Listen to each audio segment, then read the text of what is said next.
노예 임원 수련회가 있어서 노예 임원들과 함께 이동하는 중에 앞에 있는 사모님에게 제가 이렇게 물었어요. 사모님은 대체 목사님을 어떻게 만나게 됐습니까? 이렇게 질문드렸어요. 그때면 사모님 막 웃으시면서 그 다음에 추억의 보따리를 풀기 시작을 했어요. 어느 날이었답니다. 아버지가 다짜고짜 너 원서 좀 하나 써와라 그렇게 말씀하시더래요. 그래서 생각하기를 어디 회사에 나를 입사시키려고 가져오라고 하는 거구나. 그리고 자세하게 써서 이거를 갖다 드렸다는 거예요. 후에 알고 보니 아버지가 잘 아는 어느 목사님이 자기 동네에 총각이 있는데 그 목사님의 딸을 소개시켜 주려고 원서를 가지러 왔다는 거예요.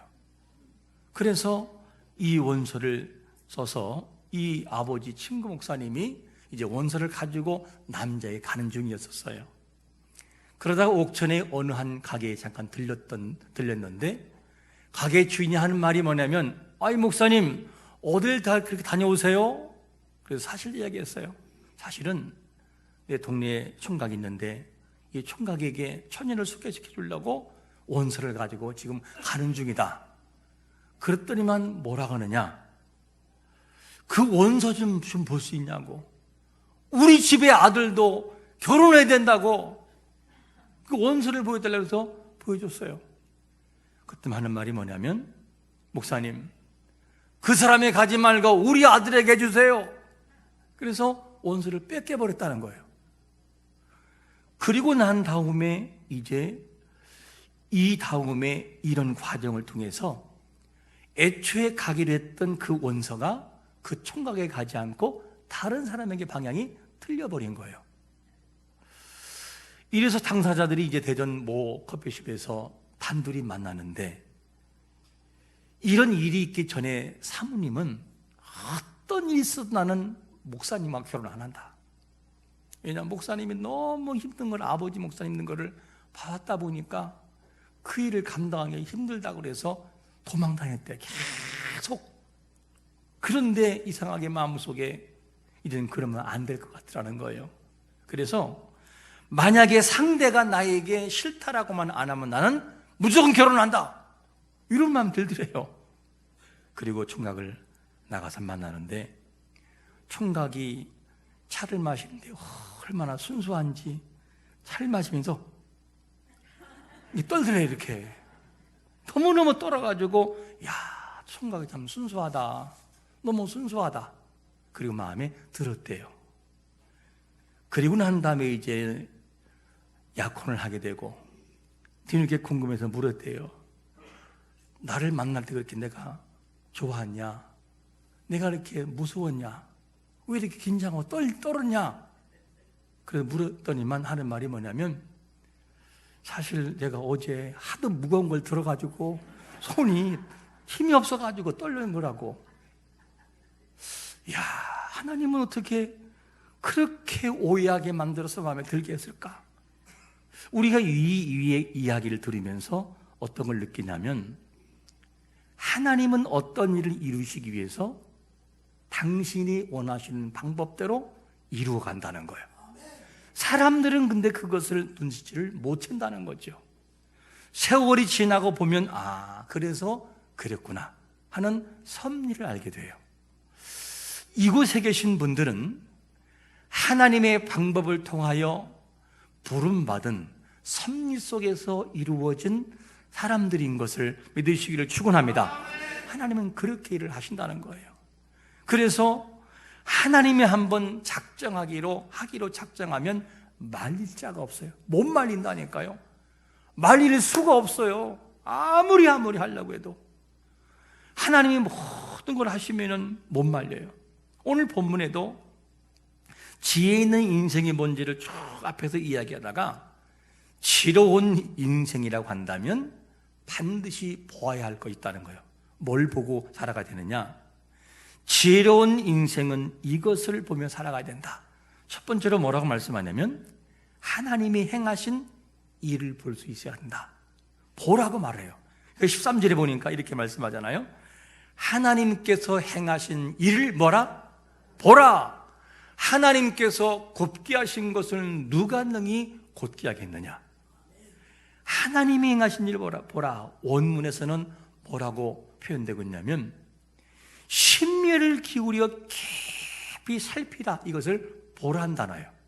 그냥 이렇게 보지 말고 왜 그런지에 대해서 하나님께서 그렇게 하신 일이 뭔지를 네 마음속에 심의를 기울여 생각하고 또 생각하고 한번 바라보라는 거예요. 이렇게 하나님께서 보라고 말씀해요. 그런데 하나님이 행하신 일에는 다양한 것들이 섞여 있어요. 그 중에 크게 하나님의 예정의 섭리가 있어요. 그리고 하나님께서 모든 것을 포함하는 또 뭐가 있느냐?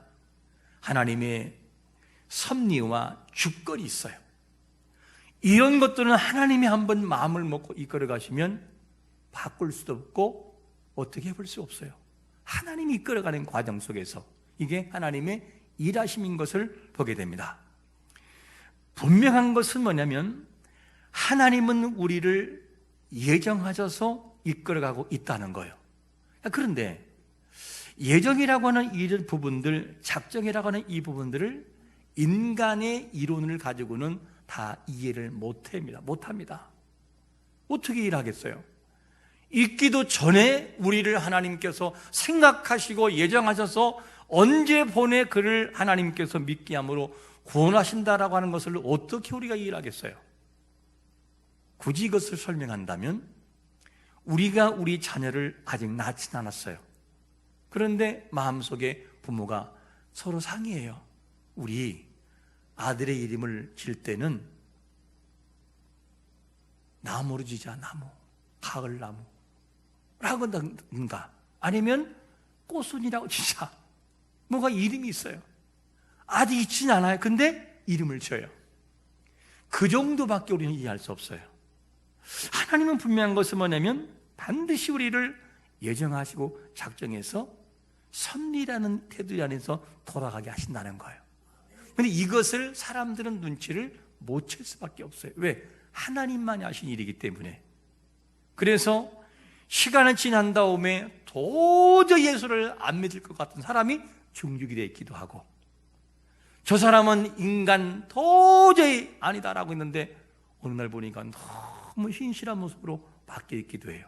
그게 하나님이 하신 일이에요. 앞에 사진 한 장 볼까요? 저 사진은 뭐냐면 모판에 벽실을 뿌려서 싹이 올라오고 있는 과정이에요. 저 모판의 벽실은 그냥 있을까요? 누가 뿌렸을까요? 사람들이 하는 말이 뿌리기는 누가 뿌립니까? 그냥 있지. 그 사람은 바보예요. 한만 얘기하지 바보예요. 왜냐? 그냥 날 리가 없어요. 누군가 뿌렸기 때문이죠. 이 세상에 존재하는 우리 모두는 하나님의 섭리 속에서, 그분의 작정 속에서 이 땅에 필요한 때에 와서 그리고 살다가 가는 존재인 것을 믿으시기를 축원합니다. 이게 하나님의 행하신 일 속에 포함된 과정이에요. 이것도 우리에게 포함되어 있어요. 하나님은 그렇게 일을 행하셔요. 우리가 이해할 수 없지만 놀라운 일을 행하셔요. 하나님의 섭리 바퀴를 돌아가는 과정에서 하나님의 의를 이룬다라는 측면을 좀 우리가 잘 아는 성경에서 하나에 끌어온다면 창세기 41장에서 등장하는 요셉의 예를 들 수 있어요. 하나님이 요셉이라는 사람을 쓰시기 위해서 다양한 섭리를 사용하시는데, 요셉은 사실 야곱이라는 아버지에게 뒤늦게 태어난 아들이기 때문에 사랑받는 존재로 살아갔어요. 그런데 그렇게 사랑받는 존재였지만 한편에서는 버릇이 없었어요. 왜냐? 거의 막내와 같이 하다 보니까 자기 마음대로 했었어요. 뭐라고 해도 아버지가 뭐라고 할 수가 없고, 서로 배가 다른 동생들이 있다 보니, 그 형제가 있다 보니 형제들에게도 미움을 사요. 결국에는 미움을 지나쳐 그 요셉이 애굽으로 종으로 팔려가는 그런 아픔을 당하죠. 이것도 서러운데, 근데 보디발의 아내의 집으로 팔려가서 뭐 합니까? 종이 돼요. 모든 가정 총무로서 일을 하는데, 근데 그날따라 이상하게 주인 마님이 그렇게 요셉을 미혹을 해요. 왜? 요셉이 너무너무 멋있고 잘생겼으니까. 그래서 그 요셉을 그렇게 미혹하기에 요셉이 하나님을 신뢰함으로 과감하게 뿌리쳐버리고 도망쳐 나와버려요. 이 정도가 되면 멀어가지 말아야죠. 근데 돌아온 것은 뭐냐면 요셉이 여주인을 겁탈했다, 이렇게 모함을 해버려요. 어디 들어가요? 감옥에 들어가요. 우리 같으면 이것을 이해할 수 있을까? 아니, 내가 뭐를 그렇게 잘못했길래 감옥이라는 고통 속에 나를 집어넣는가 따지고 난리가 될 거예요. 하나님, 제가 하나님께 기도를 안 했습니까? 예배를 안 드렸습니까? 그럴 수 있어요. 그런데 감옥이라는 아픔도 하나님이 쓰시기 위한 수단임을 보게 돼요. 감옥에 들어가야 요셉이 형리가 돼요. 왜 그러냐? 그 갇힌 감옥은, 요셉이 갇히는 감옥은 누가 있느냐? 왕을 보자 하는 수종들은 관원들이 갇히는, 아주 정치인들이 갇히는 장소예요. 그곳에서 누군가가 꿈을 꿀 거라는 거 하나님이 아시기 때문에 꿈에 아주 해석이 뛰어난 은사가 있는 요셉을 거기에 집어넣는 거예요.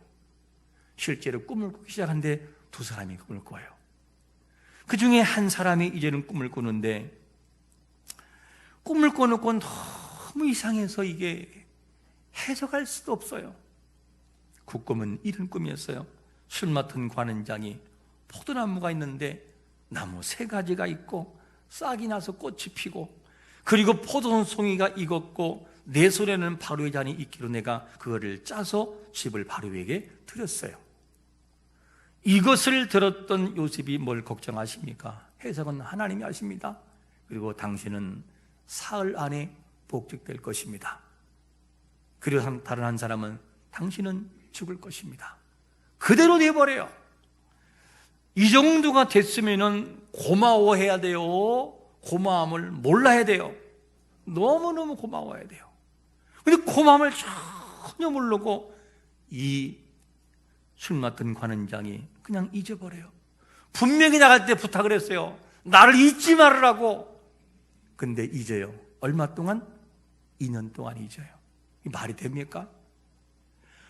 2년 동안 잊었는데 왜 2년이라는 시간이 필요하냐? 애굽의 최고의 왕인 바로 힘이 있는 바로가 2년 후에 꿈을 꿀 것이기 때문에, 그리고 바로가 진짜 꿈을 꾸는데 이삭이 나오는 꿈을 꿔요. 7년 풍년과 흉년을 이상하게 보고 소유가 나와서 또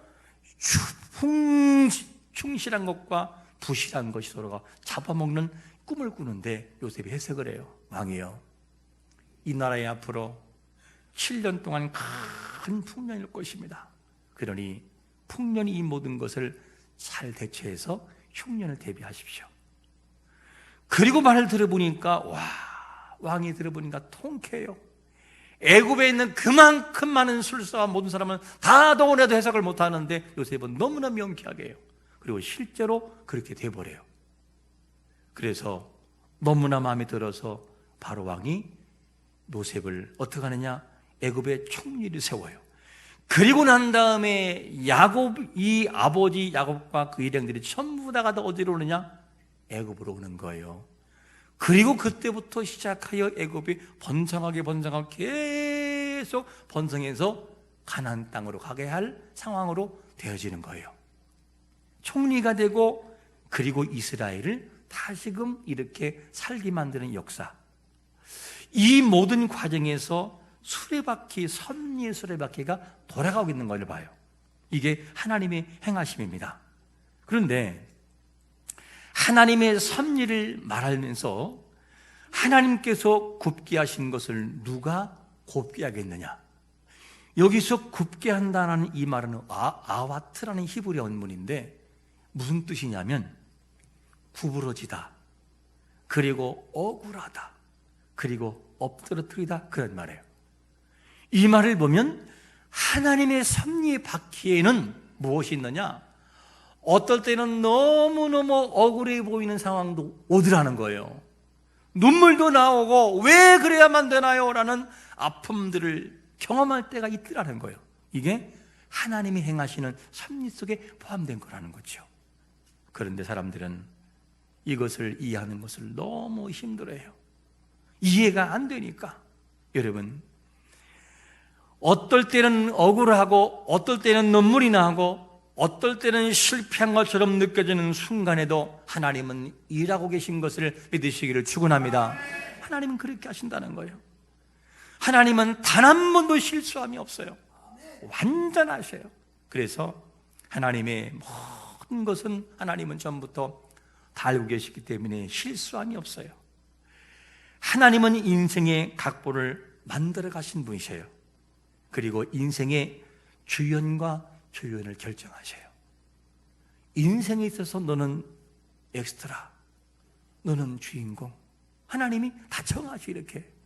그리고 그 속에서 하나님이 만들어 가셔요. 어떨 때는 엑스트라 같은 그런 모습인데 알고 보니 주인공이었어요. 그래서 하나님이 놀랍게 만들어 가시는 것을 봐요. 요셉도 그렇지만 욥도 마찬가지로 놀라운 성숙과 성장을 만들어 놓는 것이 누구냐? 하나님의 섭리하심과 인도하심이에요. 여러분, 하나님이 한번 하시기로 작정하시면, 하나님이 구부러 놓으시면 펼 자가 없고, 하나님이 구부러진 걸 펴면 정상으로 회복되는 것을 믿으시기를 축원합니다. 하나님은 그런 분이라는 거예요. 그래서 하나님의 행하신 일을 우리가 살면서 경험할 때 수용할 수 있는 마음이 필요해요. 수용. 그것이 아픔이어도 하나님 감사합니다. 뭔가 뜻이 있겠지요. 그리고 그걸 수용할 수 있어야 돼요. 그리고 나가다 보면 하나님의 오묘한 섭리를 느끼게 돼요. 와, 그래서 그랬구나. 난 너무너무 힘들었는데 그래서 그랬구나. 그리고 아픔들이 다 연결되어서 나중에는 뭐가 되냐면 성숙한 나의 모습이 과거를 돌아보게 만들어요. 그리고 저절로 감사가 나올 수밖에 없어요. 하나님의 일하심을 이해하기 때문에. 하나님의 행하신 일을 보라, 주의 깊게 볼 수 있는 눈이 열리시기를 축원합니다. 그거를 볼 수 있어야 감사가 나와요. 이거를 못 보면 늘 불평할 수밖에 없어요. 그러면 하나님의 백성들은 이것을 알기 때문에 실망보다는 하나님을 의지하고 살아가야 돼요. 그러면 하나님의 행하신 일을 행하실 때에 구체적으로 무엇과 무엇을 사용하시냐는 거예요. 무엇과 무엇을. 두 번째 보니까 뭐라고 말씀하냐면 형통한 날과 무슨 날을? 곤고한 날을 사용하신다는 거예요. 우리 한번 같이 14절 읽어보겠습니다. 시작. 형통한 날에는 기뻐하고 곤고한 날에는 되돌아보아라. 이 두 가지를 하나님이 병행하게 하사 사람이 그의 장래일을 능히 헤아려 알지 못하게 하셨느니라. 할렐루야. 하나님이 행하신 일에는 형통과 곤고가 같이 가요. 같이 돌아가 이렇게. 근데 우리는 뭘 요구하느냐? 형통만을 요구해요. 그래서 고난을 싫어해서 울고 하나님께 막 때를 써요. 하나님, 이거 이러지 마시라고. 근데 하나님의 입장에서 바라보면 그것이 아니고서는 그 인생을 만들 길이 없어요. 그 하나님이 허락할 수밖에 없는 상황. 아들이 아버지 마음을 모르고 어머니 말 모르듯이 훈련받는 인생들은 하나님 마음을 다 이해할 수 없어서 원망할 때가 많아요. 그래서 우리가 살아가는 삶에서 경험되는 것이 뭐냐면, 와, 이제 됐다 라는 마음을 갖는 순간 고난이 딱 몰려올 때가 있어요. 또 어떨 때는 다 끝났구나 포기한다. 포기하고 싶은 마음에 들을 때 하나님이 이상하게 환경을 통해 우리를 위로하시고 일어서게 만들어 놓으셔요. 그래서 우리 인생은 예측할 수 없어요. 한치 앞을 예측할 수 없어요. 왜? 그분이 만들어가는 서리바퀴 속에 있는 두 가지가 같이 올라가기 때문에. 그래서 우리는 어떤 상황이든지 감사하며 살아가는 삶을 살아야만 됩니다. 인생의 시간에 좋은 날과 악한 날이 함께 흘러가고 있음을 인정하시기를 축원합니다.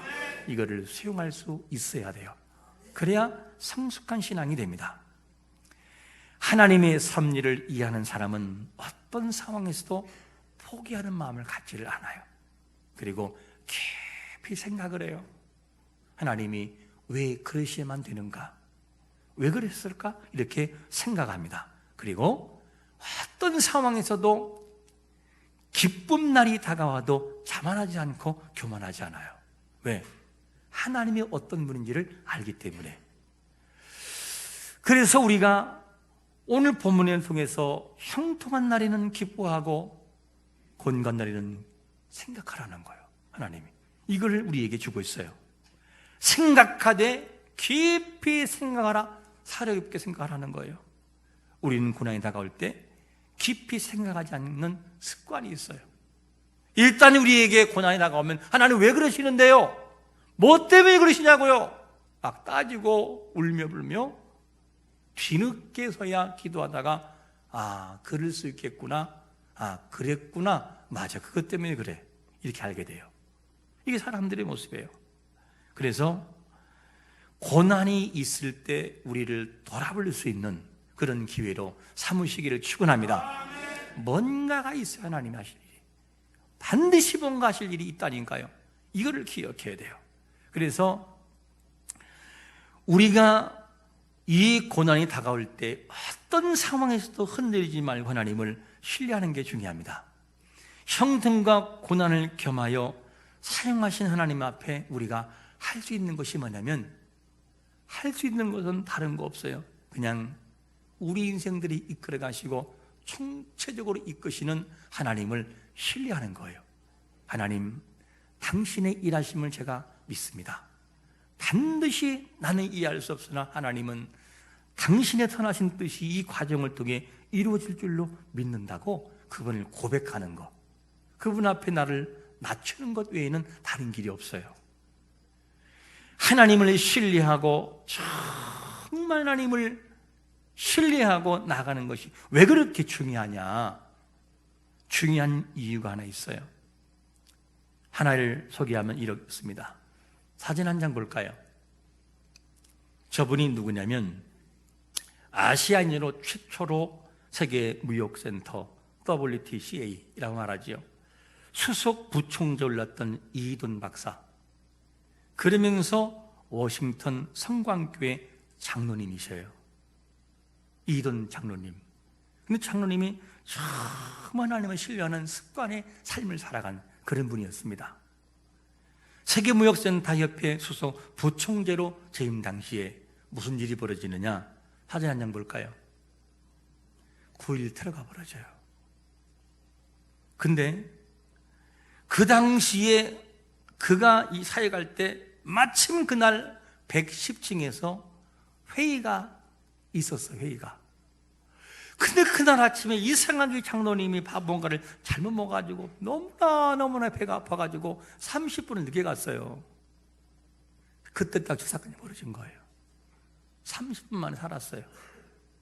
그리고 저 비행기가 날아가서 꽂히잖아요. 그냥 들이받잖아요. 근데 비행기가 꽂힌 층이 몇 층이냐? 77층. 장로님 방이 몇 층이냐? 77층. 장로님 방에 비행기에 앞머리가 들어왔어요. 와, 이렇게 하나님을 신뢰하는 그런 장로님이었어요. 자, 그런데 이 장로님이 다른 건 몰라도 기도와 예배는 생명을 걸어요. 기도와 예배. 그래서 어느 날 이 비서가 뭐라고 하냐면, 이 비서가 장로님이 새벽에 그렇게 어딘가를 나가길래 대체 뭐 궁금하다. 이 장로님은 어느 정도 바쁘냐면 15분 단위로 스케줄을 짜야 돼. 15분 단위로. 얼마나 바쁜지. 그래서 비서가 상담 좀 하자. 내가 궁금해서 못 견디겠다. 아니 장로님, 총재님, 15분 단위로 내가 당신의 스케줄을 짜는 걸 이렇게 바쁜 걸 알고 있는데 대체 새벽 4시만 되면 가서 어디를 그렇게 가서 뭐하고 오느냐. 뒤늦게 알아보니 자기가 2시간 동안 새벽 예배 가서 기도하고 온다는 걸 자기가 알았다는 거예요. 그래서 이 비서가 질문하기를, 아니 총재님, 제가 궁금한 게 있다. 기도한다고 하나님이 이루어지더냐? 기도한 대로 되더냐? 궁금하다. 그 장로님이 웃으면서 하는 말이, 당신은 제가 바보 같습니까? 제가 바보같이 느껴지십니까? 이렇게 질문하는 거예요. 그리고 하는 말이 뭐냐면, 내가 15분씩 자서 바쁘고 지내는 사람이지만 아침 2시간만큼은 반드시 하나님 앞에 나가 새벽에 나가서 기도하고 돌아온다.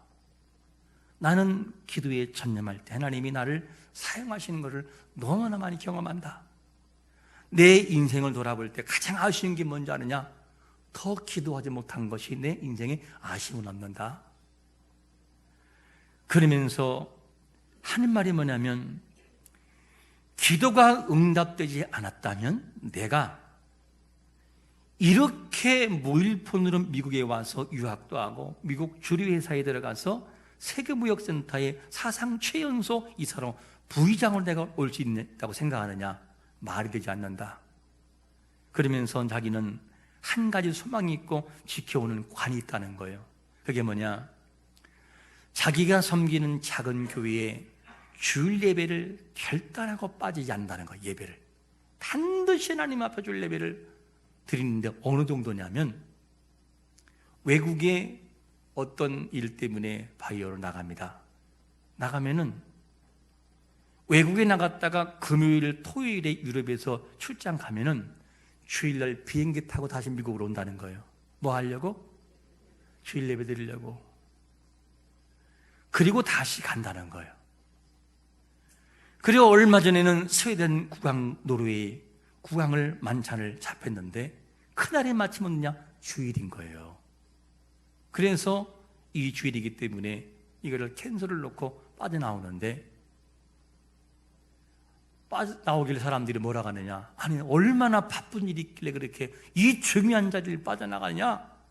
그러니까 하는 말은 뭐냐면, 세상에서 제일 중요한 분과 약속이 있다고. 사람들이 뭐냐? 아, 미국 대통령이 갑자기 불렀구나 하고 생각했는데 그게 아니고, 작은 어디에? 하나님께 예배드리려고 가고 다시 온다는 거예요. 이 정도로 목숨을 건다는 거죠. 그러면서 그 삶이 그런 중요한 모습으로 나갑니다. 그래서 사람들이 생각하기를 새벽 기도회에는 연세가 드신 분이 나가고 여유가 있는 사람 나가고 잠이 안 오니까 나가지만 천만의 말씀이라고, 새벽 예배는 정말 위대한 사람이 되고 싶고, 그리고 너무나 중요한 일이 있을 때 그들이 나가서 기도하는 자리라고. 당신도 한번 새벽에 나가서 기도해보라 그러면서 이렇게 부탁하는 거예요. 하나님, 제 인생을 잡아주세요. 저의 길을 인도해 주십시오. 제가 이렇게 기도할 때 제 인생 가운데 하나님께서 이루어 주심을 믿습니다.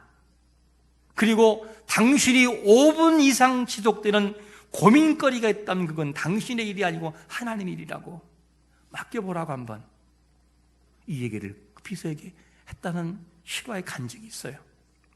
여러분, 하나님은 왜 사람들을 그렇게 사용하실까?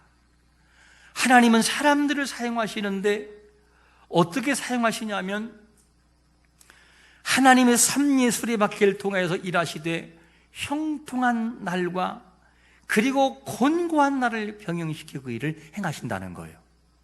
우리는 그 일을 다 이해할 수 없지만 하나님은 그렇게 일을 행하신다는 거예요.